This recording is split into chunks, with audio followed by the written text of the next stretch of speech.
Unfriending used to be harder. It didn't come at the click of a button or in a moment of frustration deleting someone from your Facebook page. Unfriending sometimes happened in a meeting, a phone call, a terse conversation. It was 1996 and I had lost a friend. I had been unfriended. And it hurt. I didn't know what to do. I called my father. I told him the situation as best I could. I tried to be fair to not only my perspective, but the perspective of the other person. I found it difficult not to whine. I was hurting. I remember my father's response, and I've thought about it often in the intervening years. He said, "Well, people are simply complex." And then he paused. Welcome to the Love First podcast. I am so thankful that you have joined us for this series on friendship. We've looked at this for a few weeks now and trying to imagine together, what does it look like, not just to be friends, but to be friends in the way that Jesus intended. Our key passage that we've been kind of rotating around is John 15:15, where Jesus says, "I no longer call you servants, because a servant doesn't know what his master is doing. But I've called you friends, because everything that I received from the Father, I have revealed to you." As we continue this episode on friendship, we're going to ask, how do we heal when a friendship has been wounded? If this is your first time with the Love First podcast, our purpose is to catalyze courageous conversations to revolutionize the way we love each other. And if you're returning, thank you for liking, subscribing, and sharing. Love first, I know. Love first, I know. Lord, take control. Lord, take control. Love first in my soul. Love first in my soul. Lord, take control. Lord, take control. Simply complex? I thought, well, first of all, is that a thing? Can you be simple and complex at the same time? Well, of course, in my cognitive mind, I knew that was the case. Of course it is.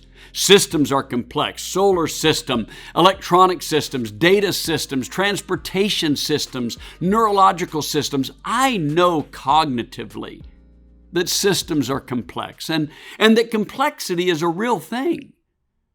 But psychologists tell us that we drive toward simplicity. We want to take whatever is complex and get it to the most simple category or the most simple definition because our minds drive for simplicity. What my dad was trying to help me understand was, of course you're hurt. You've been unfriended. He didn't use those terms, but I know what it means now. But why it happened? Well, that's very complex. He went on to say that a lot of times our behavior is simple. What we did, what we said, not hard to diagnose. But why we did it? Well, that could take generations. So how do we understand healing wounded relationships when in the midst of it all, there may be simple behavior and very complex concerns that somehow are behind the behavior? Some researchers in Europe came up with a term that I've begun to like. It's simplexity. Simplexity, the combination of simple and complex. The idea being that ultimately when you see something that is simple, it is tied to complex systems. And if you track them out far enough, what you begin to realize is you can't have what's in front of you by dissecting it.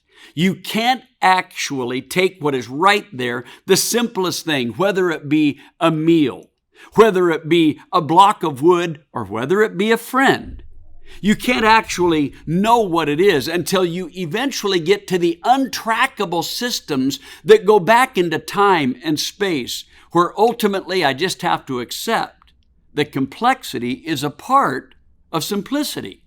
And that's why they came up with the term simplexity.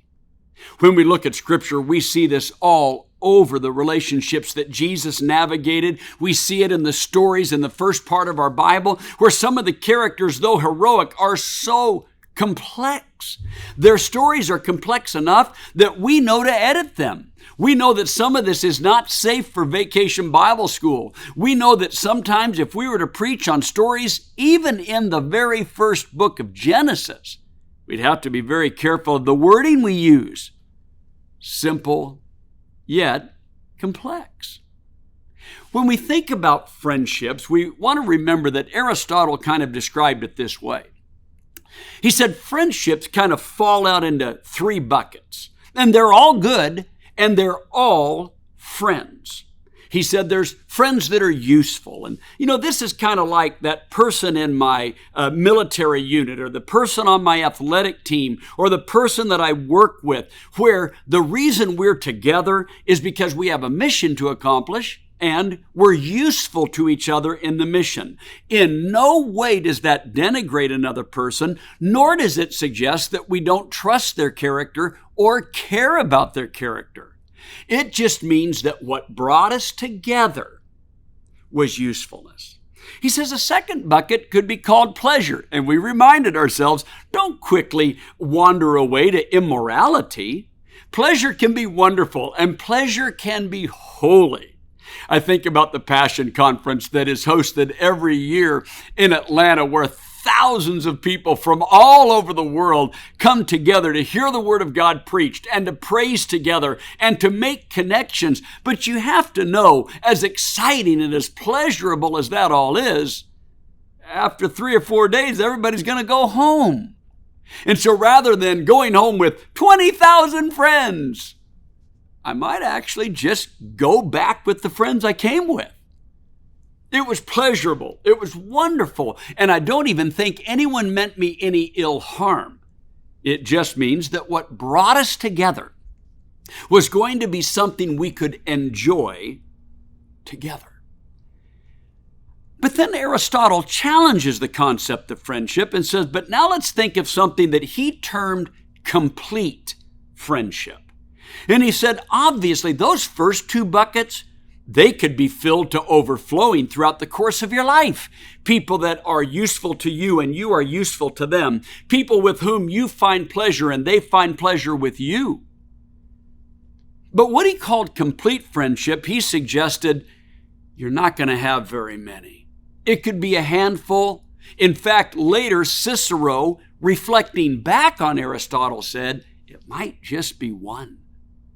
Don't be surprised if those that are in the complete friendship, what was described as the virtue friendship, a friendship not first and foremost rooted in usefulness or pleasure, though that might be the gateway into a virtue friendship.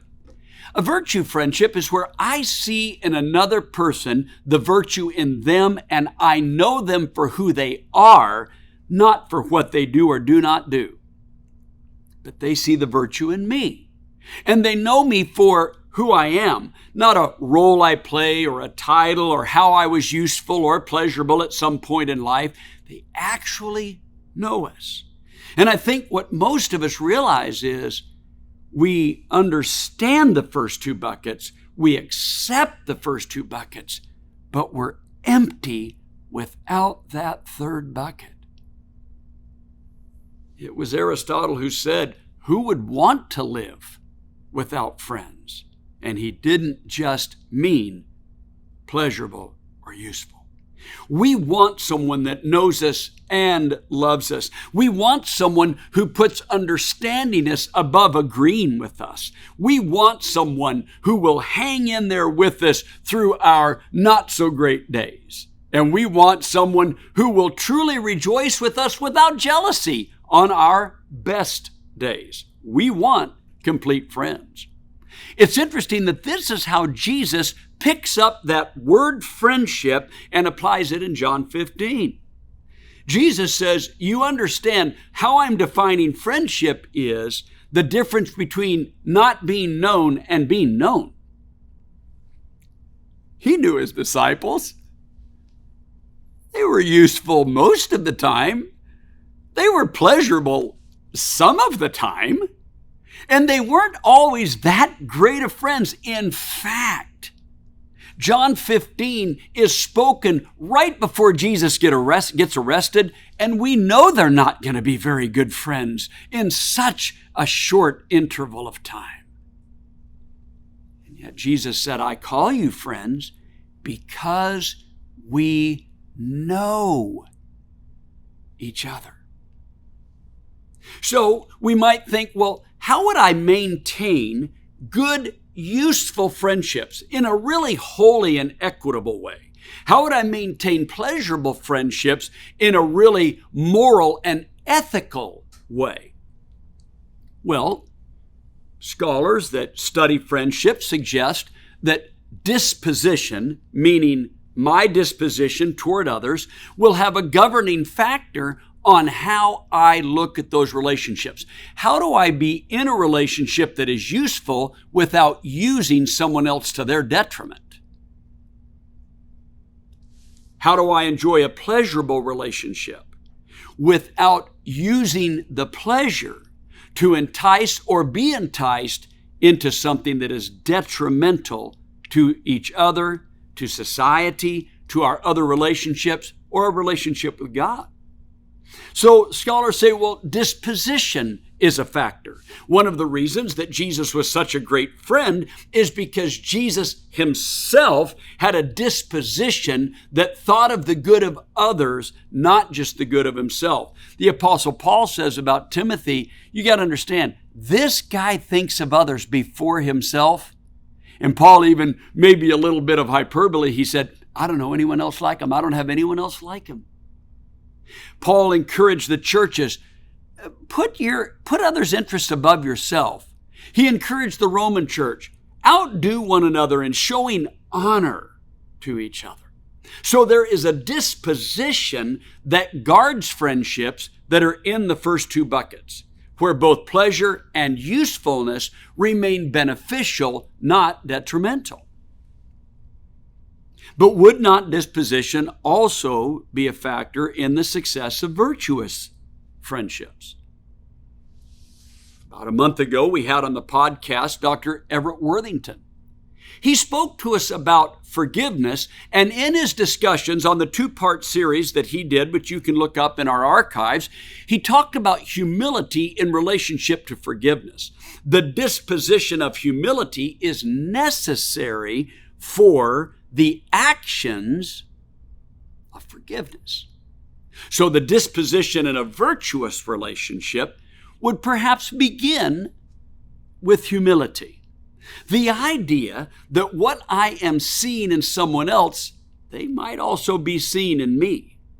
As much as I may be frustrated with what I assume to be a deficit in them, so they may also, whether they say it or not, be very frustrated with a deficit that they assume, perceive, or in actuality see and experience in me.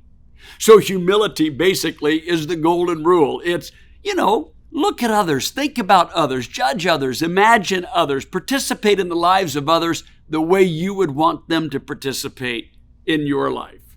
The Apostle Paul encourages in Romans chapter 2, be very slow to judge. Because in the very things you judge someone else, they very well may be able to flip the script and say, but hey, do you not see this in yourself? This leans into the famous teaching of Jesus about the speck and the beam. He says, it might be tough to get a speck out of somebody else's eye when you've got a beam in your own eye. In actuality, we don't even see the beam. It's almost always someone else who sees the beam. And so Aristotle encourages us, in a virtue relationship, make sure that you're cultivating the relationship in such a way that if someone did see a speck in your eye, you would trust them to help with it. But if someone suggests that there's a beam in your eye, you wouldn't get defensive and readily deny it. Well, what do we do with people that aren't very good friends to us? What do we do when a friend turns on us? What do we do when a friendship we thought was deep turns out to be shallow? A friendship we thought we could trust turns out to perhaps be untrustworthy. Some suggest, well, maybe it's like the parable of the soils, where Jesus taught in Matthew chapter 13 that, the truth is that people are like soils. And some people are kind of like that pathway where you could put the seeds of friendship out there, but very quickly the enemy comes and takes them away. Or maybe kind of shallow soil, where the seeds of friendship are planted and they spring up very quickly, but then they wilt with the ongoing difficulty, challenge, opportunity that true friendship brings. Some might say, well, I don't know, maybe it's like the thorny, where the thistles are, where the seeds were planted alongside the thorns. And yes, the thorns grew, but so also did the seeds of friendship. But over time, the worries of the world and the distractions and the pressures of friendship began to choke out the friendship, and ultimately it died off. But maybe Jesus would say, hey, maybe 1 in 4. Maybe 1 in 4 people that you reach out to, maybe they'll be good soil. And maybe what we would think is we're spending our whole lives looking for a good soil friend. You do understand that by saying that, we're assuming that we're not the first 3. That someone hasn't experienced us as kind of a pathway or shallow, rocky soil or a garden that needs some good weeding. You see, when we assume that we're really great at being friends and we're good friendship soil, and if other people would just get on board, everything would be better, we don't have the disposition of humility. Therefore, it's hard for us to see good soil in another even when it's present. So what makes this difficult? What makes it hard for us to cultivate good soil within us and to cultivate the vision to see good soil in someone else? Well, quite often we judge soil by whether or not they made us feel good. If they wounded us, we assume it's bad soil. Well, if Aristotle was on the podcast, he might say, well, hey, wait a minute. Maybe you are judging them according to the bucket of pleasure. Did you just enjoy being around them? Or were you looking for true friendship? And we might say, Aristotle, we didn't invite you into this conversation. We might say, well, I thought I had a friend, but they didn't come through for me. And Aristotle might pop back in. We're trying to find the mute button on Zoom to keep Aristotle out of the conversation.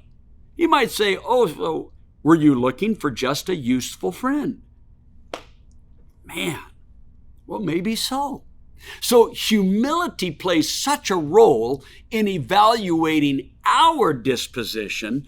Are we imagining that we are fundamentally better soil than others, and we're spending our whole lives looking for someone that's just as good as we are?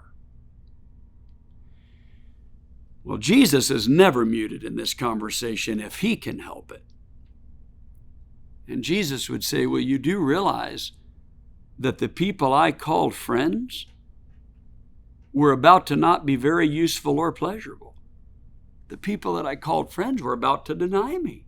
You remember the text in Mark 14 where it says, all of them deserted him and fled? You remember the text in Luke 23 where when Peter calls down curses on the third denial of Jesus, Luke records that Jesus looked right at him. It's so heartbreaking for both Jesus and Peter to realize that in Peter's lowest moment in the Gospels, at least, perhaps his lowest moment in life, that the friend he wounded was not only in earshot, but was looking right at him when he did it. Jesus might say to us, when you're looking at ones you would be willing to call friends, that disposition of humility isn't just a serious look at you, but it's also an examination of your expectations of what your role in the friendship is. How do you navigate the friendship? Do you believe that primarily the friendship exists to make you feel better or to be useful to you? Well, maybe then that's not true friendship yet. Or are you thinking that the job of that friend is to make you feel good about how good a friend you are, rather than for the both of you to serve in each other's life in a virtuous way to help each other become the fullest person flourishing in this world the way that God desires? So how do we examine the role that friendship has played so far? So one question we might have is, how do we navigate this simplexity of friendship?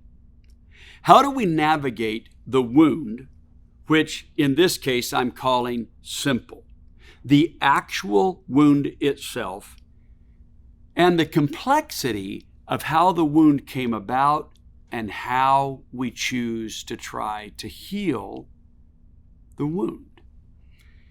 On my right shin, about halfway down, I have a curious scar. Now, bear in mind, I've got scars all over my body. I've had over 265 stitches over the course of my life. The first set of stitches came right here on my lip when I was 7 years old. We were playing tag in Portland, Oregon, where I grew up, and I ran across an empty boat trailer, slipped on a roller, fell into the gravel, and split my lip open. Those were my first 9 stitches in the ensuing years. It included running through a plate glass window. It has included cutting myself in work projects, 265 stitches and counting. But some of my stitches, in fact, the longest scars on my body, weren't put there by accident. The longest scars on my body that included the most stitches were actually put there by a surgeon. The surgeon created the incision, the wound, but the surgeon was also the healer who repaired the wound.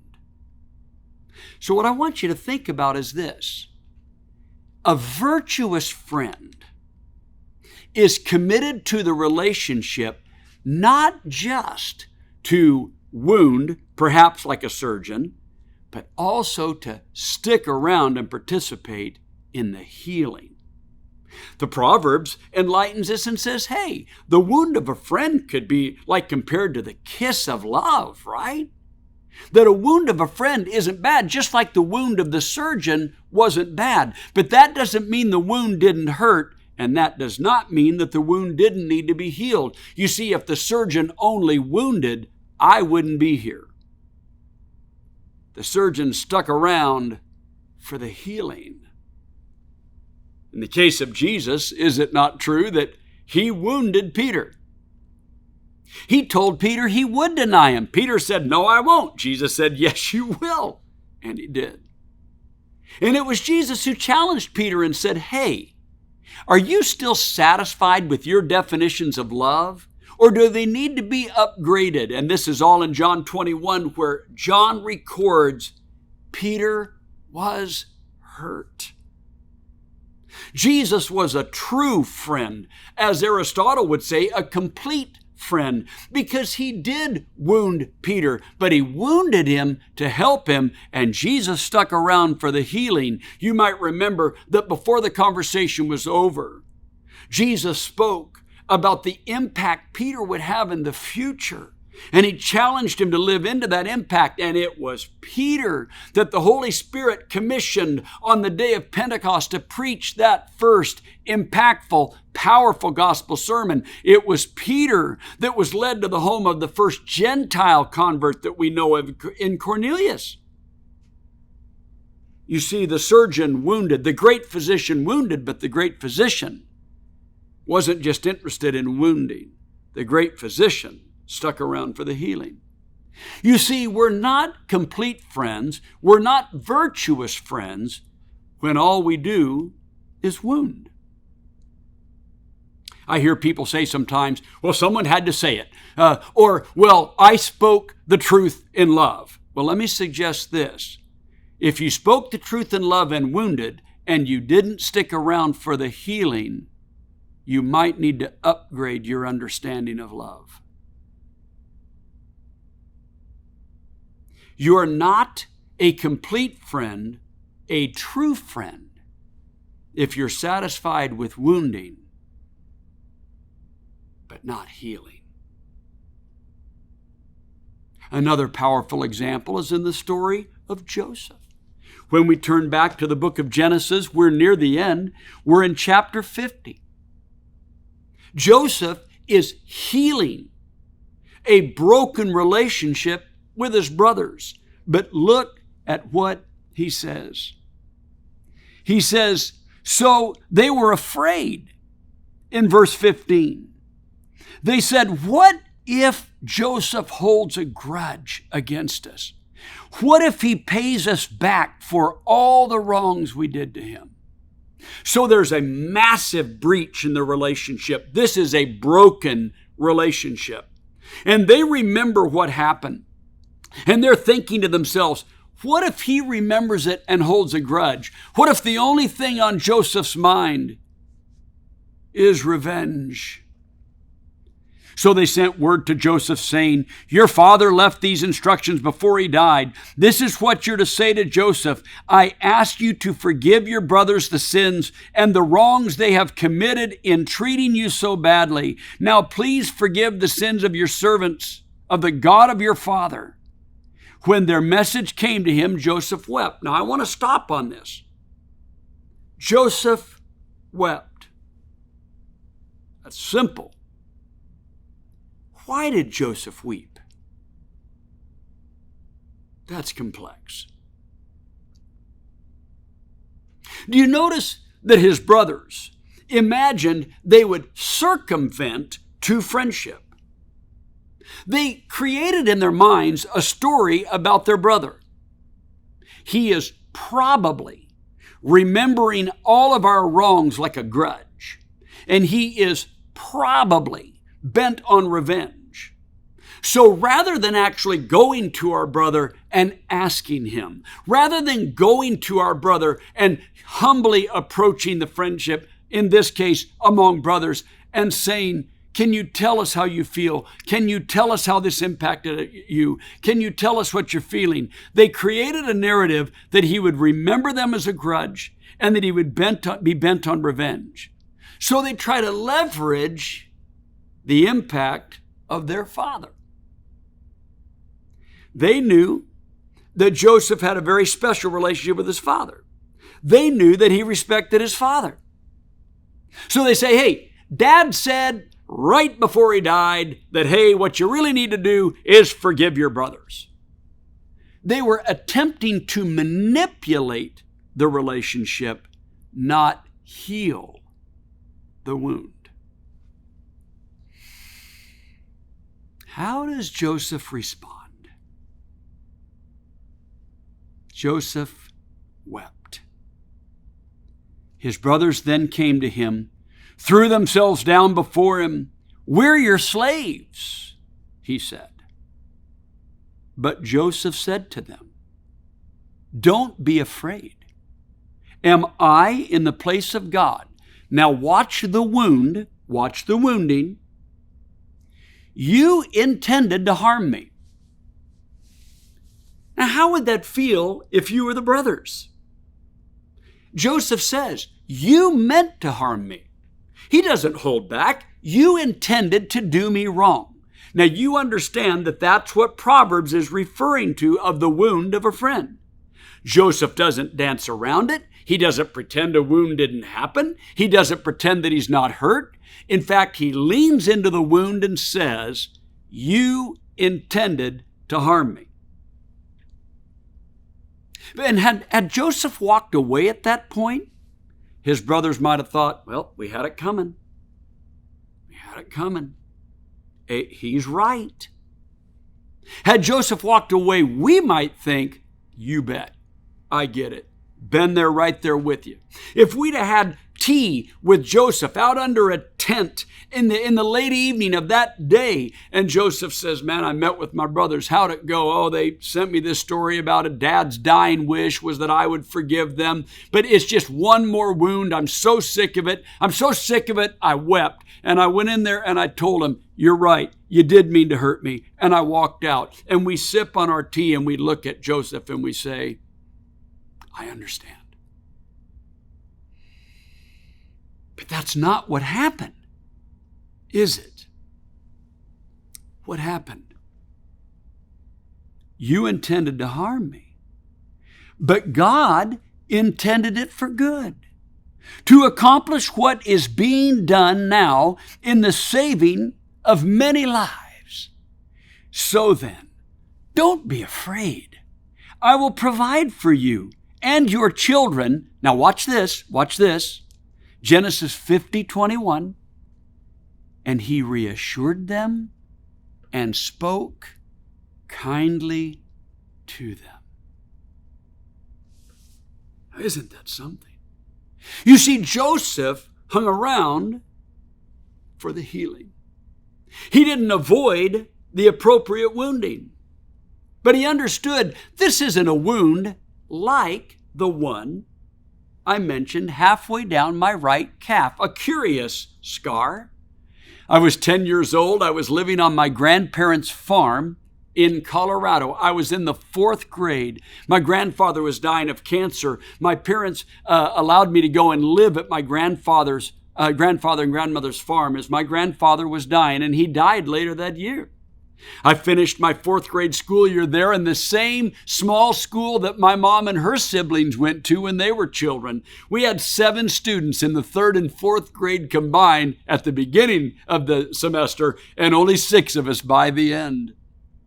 On my way walking to that schoolhouse that morning, I was on my way down through the pasture, not too far from the corral, and I had to crawl through a barbed wire fence. As I crawled through that barbed wire fence, without even noticing it initially, I caught my right leg on a barb. It was so sharp, it sliced right through my heavy jean pants and into my leg and cut it open. Well, what was I to do? I was halfway to school. I was halfway from the farmhouse. I knew if I went back to the farmhouse that my grandmother would basically tell me to buck it up and get to school. So I made my way to school. By the time I got to school, my pant leg was drenched. I was wearing cowboy boots. My socks were drenched with blood. A teacher came in, and what she basically did is bunched it up together and took some tape and taped over the top of the wound. That's why that scar looks curious. The wound was an accident, and I didn't have a surgeon to help with the healing. Some of the scars that we carry from friendship wounds look about like that curious scar. They're not enjoyable, they hurt, and they're not fixable. That curious scar will be with me the rest of my life, just like some of the friendship wounds that I've inflicted and had inflicted on me. But they don't all have to be that way. We have the capacity to live into the story of Jesus and Joseph. We have the capacity to learn. You see, when Joseph's brothers thought about the original wound, their memory of the wound was static.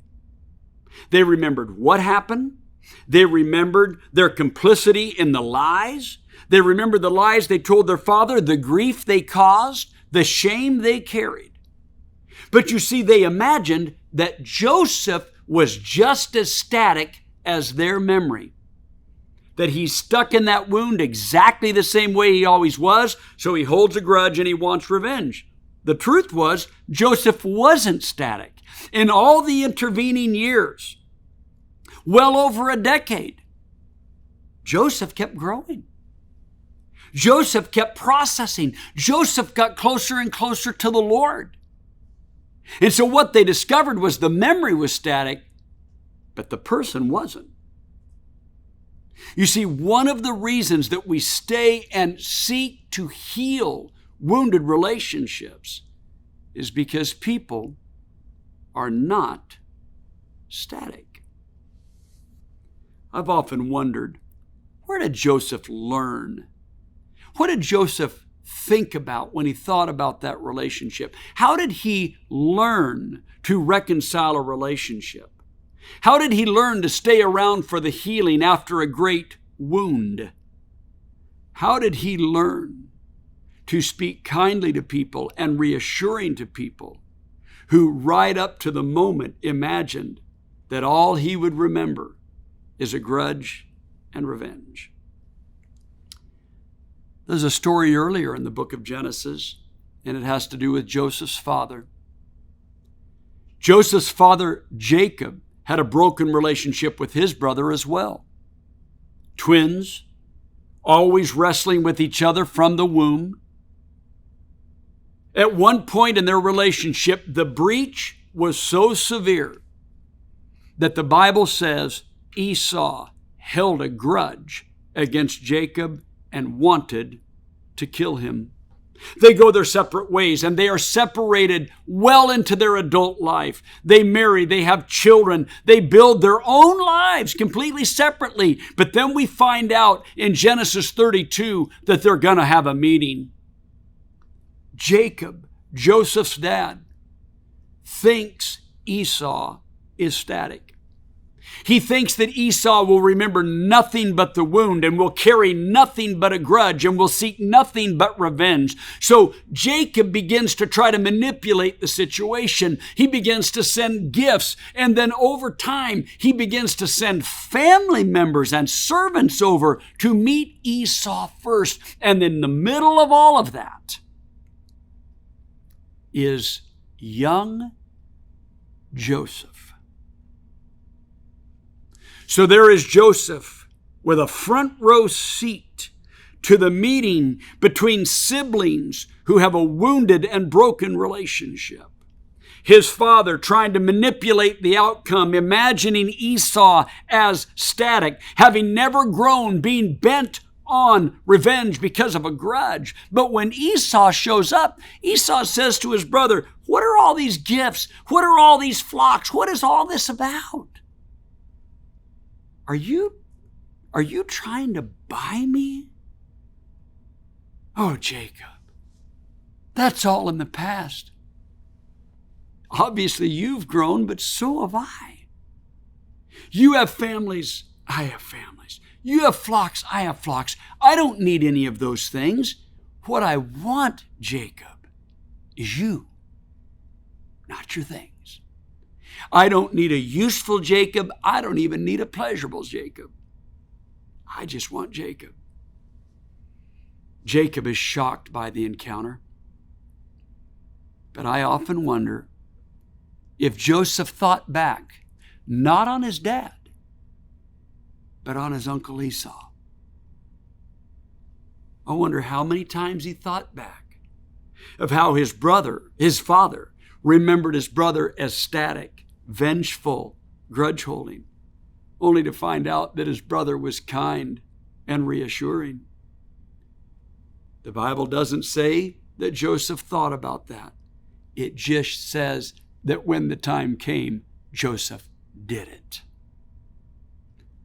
So when we think about friendship and the wounding that takes place around all the issues that we're confronting in society, politics, the church, issues in relationship to justice and race and gender, issues that tend to split families, communities, churches, and nations, we step forward. We have a decision to make.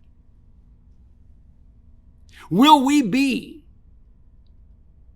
like Joseph's brothers, who try to manipulate relationships to keep them useful and perhaps pleasurable? Or will we lean into complete friendships where we know humbly that our soil isn't perfect and neither is the soil of our sister or brother in Christ? Will we be like Jacob, who thinks that our brother or sister or friend or neighbor or someone in another political party is static, and try to manipulate those relationships just to make them useful or pleasurable? Or will we choose to be like Esau there at the end, who had grown and wanted just a relationship with his brother, as imperfect as he was? Here's our challenge. Will we choose the simplexity of friendship with the wounding and the healing? I want to thank you for joining us for the Love First podcast. My guess is you may have a few curious scars yourself.